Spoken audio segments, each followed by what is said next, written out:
Ramogi TV.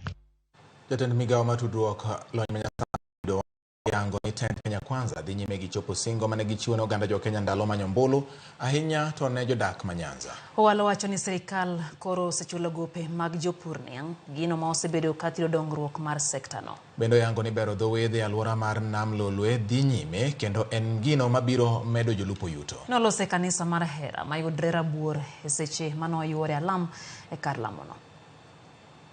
He has sorted out the issues of arrears of sugarcane farmers. All sugarcane farmers have now been paid.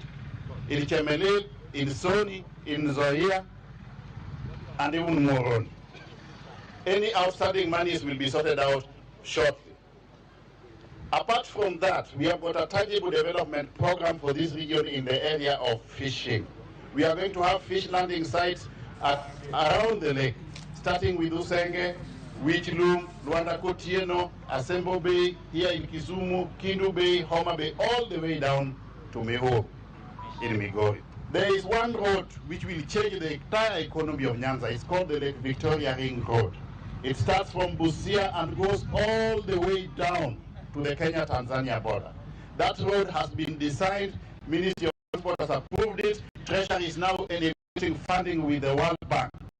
If this road is done, the economy of this region will be opened up completely for purposes of entrepreneurship and trade.